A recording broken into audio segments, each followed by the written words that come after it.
আসসালামু আলাইকুম ওয়া রাহমাতুল্লাহি নবীন স্কুলে সবাইকে স্বাগতম। আমি মোহাম্মদ তাজমুল হোসেন। দেখো আমাদের আজকের ভিডিওটি ষষ্ঠ শ্রেণীর গণিত অনুশীলনের 5 পর্ব 6 পর্ব 6 থাকছে কিন্তু দেখো 31, 32 এবং 33 তিনটা অঙ্ক। ইতিপূর্বে কিন্তু আমরা ষষ্ঠ শ্রেণীর বেশ কয়েকটা পর্ব দিয়েছি। যারা এখন পর্যন্ত পর্বগুলো দেখেনি পর্বগুলো দেখে আসতে পারো। আর ষষ্ঠ শ্রেণীর কিন্তু পাটিগণিত অংশ একটু জটিল আছে, এগুলো একটু বারবার প্র্যাকটিস করবে। দেখো আমরা 31 নং প্রশ্নে রেখেছি যে আর বীজগণিতটা কিন্তু একেবারেই ইজি, তোমরা একটু বারবার প্র্যাকটিস করলে অবশ্যই তোমরা একটু ভালো করতে পারবে। 31, কণিকার কাছে যতগুলো চকলেট আছে। তুমি মনে রাখো কণিকার কাছে যতগুলো চকলেট আছে, আসলে এখানে নির্দিষ্ট সংখ্যা নাই, এই সংখ্যাটা একটু ধরে নিতে হবে। তোমরা কিন্তু জানো যে ইতিপূর্বে যারা নিয়মিত ভিডিওগুলো দেখছো তারা কিন্তু জানো এগুলো কিন্তু যে এই রাশিটি পড়ে একটি সমীকরণ তৈরি করতে হবে, যে বীজগণিতিক সমীকরণ তৈরি করার পরে সমাধান লিখতে হবে। কিন্তু সহজ সমীকরণ অঙ্ক সমাধান আগে এইটা পরে একটা সুন্দর সমীকরণ তৈরি করবো, তারপরে এর সমাধান বের করবো। আচ্ছা, তারপর কি বলছে, তার 4 গুণ চকলেট আছে মনিকার কাছে। তাহলে কণিকার কাছে যদি ধরো এক্সটি, তাহলে তার 4 গুণ 4xt হবে। দুইজনের একত্রে আবার কতটি আছে, 25টি। তাহলে প্রশ্ন মতো লিখে কণিকার কাছে কতগুলো চকলেট আছে সেটা বের করতে হবে। আশা করি তোমরা প্রশ্নটা বুঝতে হবে, আশা করি তোমরা প্রশ্নটা বুঝতে পেরেছো। কারণ কি, যে আগে কিন্তু প্রশ্নটা বুঝলে তুমি কিন্তু 50% অঙ্ক বুঝে গেলে। এখন দেখো 31 নং প্রশ্নের সমাধান।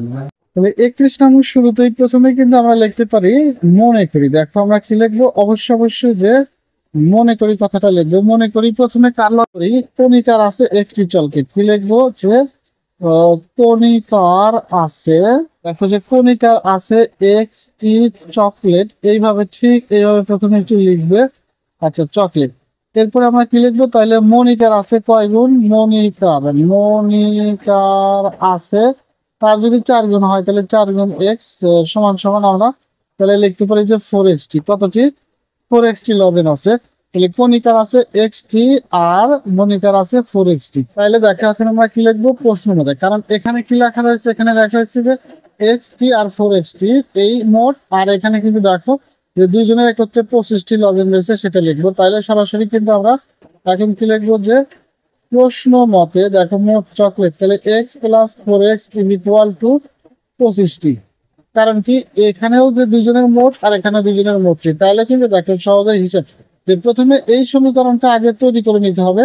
সমীকরণ তৈরি করার পর এখন আমরা কি করবো, অবশ্যই সমাধান করে দেখো যে এক্স আর এক্স, তাহলে কিন্তু 5x ইজ ইকুয়াল টু 25।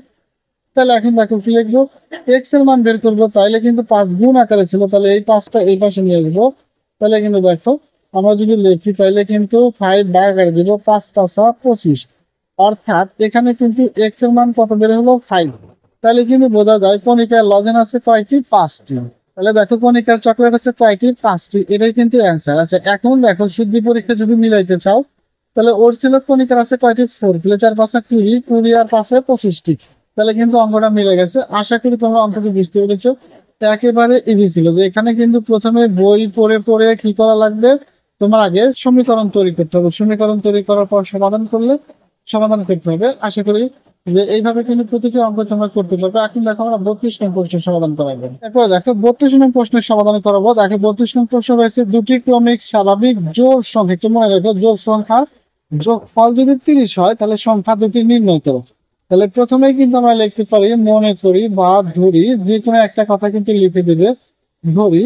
তাহলে প্রথম জোড় সংখ্যা, এখানে কিন্তু বলা হয়েছে কি সংখ্যা, জোড় সংখ্যার কথা, এবং কয়টি, সেক্ষেত্রে কিন্তু বলা হয়েছে দুটি সংখ্যার কথা। তাহলে প্রথম জোড় সংখ্যা, আচ্ছা প্রথম জোড় সংখ্যা কিন্তু যাচ্ছে তাই দেখতে পারি। প্রথম জোড় সংখ্যা আমরা কি বললাম, এক বললাম। আচ্ছা, এরপরে তাহলে কি ধরবো, দ্বিতীয় জোড় সংখ্যা কিন্তু আমরা ধরতে পারি যে এক্স প্লাস তার চেয়ে 2 বেশি। আচ্ছা ধরো এখানে কিন্তু যদি 2 বের হয়, তাহলে 2 এর সাথে 2 যোগ করলে কিন্তু 4 হয়। 6 2 এর সাথে 2 যোগ করলে 8 হয়। অর্থাৎ যেই জোড় সংখ্যায় বের হোক না কেন, তার সাথে 2 যোগ করলে যেন পরবর্তীতে আমরা কি পাই, আরো একটা জোড় সংখ্যা পাই। এই জন্য কিন্তু এক্স প্লাস 2 লেখার কথা। এখন দেখো যে দুটি সংখ্যার যোগফল বলেছিল, তাইলে কিন্তু আমরা এখন লিখতে পারি যে প্রশ্নপত্রে। আচ্ছা, এই প্রশ্নে কিন্তু কি করা লাগবে, প্রথমে রাশিটি পড়ে সুন্দর করে সমীকরণ তৈরি করতে হবে, তারপর সমাধান করতে হবে। তাইলে দেখো যে এখন আমরা কি লিখবো, যে দুটি সংখ্যার যোগফল x plus 2 is equal two, যোগফল কত হয় এখানে বলা হয়েছে কিন্তু 30 হয়। তাহলে কিন্তু অবশ্যই 30 লিখে দেবে। তো আচ্ছা, তারপরে দেখো যে মাঝখানে আমরা কিন্তু বলেছি মাঝখানে ইকুয়াল থাকে প্রথমে বাদ দিতে হয়। এক্স এক্স কিন্তু আমরা লিখবো 2x+2 ইকুয়াল টু 30। আচ্ছা, তাইলে এখন দেখো এখানে আমরা কি লিখতে পারি যে 2x প্লাস এই 30 এর মধ্যে থেকে এই প্লাস বি আমরা জানি চিহ্ন এক পাশ থেকে অন্য পাশে গেলে কি হয়, চিহ্নগুলো পরিবর্তন হয়। তাহলে কিন্তু +2 যা -2 হয়ে গেল। তাহলে কিন্তু যদি আমরা সমাধান করি তাহলে কিন্তু হবে দেখো 28। এখন দেখাটা কি আকারে ছিল, গুণ আকারে ছিল। তাইলে কিন্তু আমরা সহজেই কি করতে পারি, ভাগ করতে পারি। তাহলে কিন্তু দেখো 14 দুগুণা 28। অতএব আমি এক্স এর মান পেলাম কত, এক্স এর মান পেলাম কিন্তু 14। তাইলে দেখো যে প্রথম সংখ্যাটি কত, জোড় সংখ্যা যদি 14 হয় তাহলে দ্বিতীয় জোড় সংখ্যা কত হবে, অবশ্যই 16 হবে। কিন্তু তোমরা একটু মনে রেখো। তাহলে এক্ষেত্রে দেখো যে প্রথম জোড় সংখ্যা কত পেলে, যে প্রথম জোড় সংখ্যা পেলে হলো, প্রথম জোড় সংখ্যা কত 14। তাহলে দ্বিতীয় জোড় সংখ্যা কত হবে, তাহলে কিন্তু তার চাইতে 2 বেশি অর্থাৎ 16। এটাই কিন্তু আমাদের অ্যান্সার। আশা করি তোমরা বুঝতে পেরেছো। অতএব এখন কি লিখে দেবে, যে অতএব লিখে দেবে সংখ্যা দুটি 14 আর হচ্ছে 16। এটাই কিন্তু আমাদের অ্যান্সার। তাহলে কি করা লাগবে, এই অঙ্কের ক্ষেত্রে প্রথমে অবশ্যই প্রশ্নটি পড়ে তোমার সমাধান, দুটি ক্রমিক স্বাভাবিক জোড়, এই জন্য একটা এক্স আর একটা x+2 লিখেছিলাম। তাহলে কিন্তু দুইটাই জোড় সংখ্যা হয়ে গেছে। এরপরে দুইটাকে যোগ করলে 30 হয়। এরপরে দেখো +2 কে -2 পাশে নিয়ে গেলাম, 30 থেকে 2 বাদ দিলে 28। 2x ছিল দেখো 2x গুণ আকার থেকে বাদ দিলাম। তাইলে প্রথম জোড় সংখ্যা 14, দ্বিতীয় জোড় সংখ্যা 14 আর 2 16, অর্থাৎ দুটি সংখ্যা 14 এবং 16। আশা করি তোমরা বুঝতে পেরেছো। পরবর্তী 33 নং প্রশ্নটি দেখো। দেখো 33 নং প্রশ্ন বলা হয়েছে যে তিনটি ক্রমিক স্বাভাবিক বিজোড় সংখ্যা। এইবার দেখো বিজোড় সংখ্যা বলা হয়েছে এবং এদের যোগফল কত 27 হলে সংখ্যা তিনটি নির্ণয় করো। যে প্রশ্ন কিন্তু একেবারেই সহজ। যে প্রশ্নগুলো পড়ে এবার কিন্তু প্রশ্নগুলো পড়ে কি করবে তোমরা, অবশ্যই যে সমীকরণ তৈরি করবে, তারপর সমাধান করবে। তাহলে এক্ষেত্রে আমরা কি লিখতে পারি, অতএব তিনটি ক্রমিক বিজোড় সংখ্যা যথাক্রমে। তাহলে কিন্তু আমরা শর্টকাট ধরতে পারি, যে তোমরা যত ছোট করে অঙ্কটা করতে পারো যে বিজোড় স্বাভাবিক সংখ্যা। তাহলে কিন্তু এইভাবে দেখবে যে প্রথম দ্বিতীয় তৃতীয় না লিখে যে বিজোড় সংখ্যা তিনটি যথাক্রমে, বিজোড় সংখ্যা। তাহলে কিন্তু আমরা দেখো এভাবে ধরতে পারি যে বিজোড় সংখ্যা তিনটি যথাক্রমে। আচ্ছা, একটি যদি এক্স ধরি তাহলে পরেরটা কি ধরবো, অবশ্যই পরেরটা তার চেয়ে কিন্তু 2 বেশি। আচ্ছা, এখানেও দেখো 2 ধরার কারণ কি, আচ্ছা যদি বিজোড় বের হয়, একটা যদি তোমার 5 বের হয় তার সাথে 2 যোগ করলে কিন্তু 7 বের হবে। আচ্ছা, এরপরে দেখো 7 বের হলো, সাথে 2 যোগ করলে কত হয়, 9 হয়। 11 হলো, 11 সাথে 2 যোগ করলে 13 হয়। অর্থাৎ প্রত্যেকবার 2 যোগ করলে 13 হয়। অর্থাৎ যদি তুমি দুটোর মনে করে যদি 1 যোগ করো তাহলে কিন্তু 5 বের হলে 6 হয়ে যাবে, যোগ হয়ে যাবে। কিন্তু আমাদের শর্ত কি দিয়েছে, অবশ্যই বিজোড় হতে হবে এবং পরবর্তী সংখ্যাটা কিন্তু x+4 অর্থাৎ তার চেয়ে আরো 2 বেশি হতে হবে, এইরকম সংখ্যাটি। তাহলে কিন্তু আমরা এখন দেখো যে প্রথম সংখ্যাটি x, দ্বিতীয় সংখ্যাটি x+2, তৃতীয় সংখ্যাটি x+4। তাহলে ক্ষেত্রে কিন্তু এখন কি করতে পারি আমরা, অবশ্যই লিখতে পারি প্রশ্ন মতে। দেখো এখন আমরা প্রশ্ন মতে যোগ করে দিব। প্রশ্ন মতে প্রথম তিনটি সংখ্যা একটা x, একটা x+2, পরেরটা x+4 ইকুয়াল টু তিনজনের একত্রে যোগফল কত হয় 27। ঠিক এইভাবে লিখে দিল। আচ্ছা, তারপরে এখন আমরা কি করবো, এক্স করে একটা দুইটা তিনটা, তাহলে 3x। এরপরে দেখো 4 আর 2 কিন্তু 6 হয় ইকুয়াল টু কত 27 যা আছে তাই। এইভাবে কিন্তু প্রত্যেক ক্ষেত্রে আগে একটা সমীকরণ তৈরি করবে, তারপর সমাধান করবে। এরপর দেখো যে আমরা কিন্তু বলেছি মাঝখানে ইকুয়াল থাকলে বাদ দিতে হয়। তাহলে 3x 27 - 6 অর্থাৎ +6 এর পাশে নিয়ে আসলাম।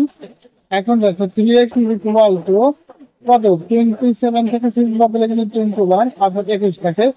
এরপর দেখো আমরা কি করবো, x ইকুয়াল টু 21/3 অর্থাৎ কত পাবো, 3 × 7 = 21। অর্থাৎ দেখো কত পেলাম, 3 × 7 = 21, x = 7। একটি সংখ্যা যদি x বের হয় তাহলে এখন আমরা লিখতে পারি তিনটি ক্রমিক জোড় সংখ্যা। দেখো আমি সংখ্যাটা লিখবো, তিনটি ক্রমিক জোড় সংখ্যা। একটা যদি 7 বের হয় তাহলে কিন্তু পরেরটা 7+2 = 9। তিনটি ক্রমিক সংখ্যা যদি দেখো প্রথমটি 7 তারপরটি 9, এরপরে কি করবো, যে আবার এই 7 এর সাথে 4 যোগ করলে 11 হয়। তাহলে কিন্তু দেখো একটা সংখ্যা হলো আমার 7, পরেরটা 9, পরেরটা 11 এরকম। আচ্ছা, এখানে কিন্তু দেখো তিনটি ক্রমিক জোড় লেখার কারণে 7, তাহলে সর্বশেষে কিন্তু অ্যান্সার লিখে দেবে নির্ণয় সংখ্যা তিনটি যথাক্রমে 7, 9, 11। এটাই কিন্তু আমাদের অ্যান্সার।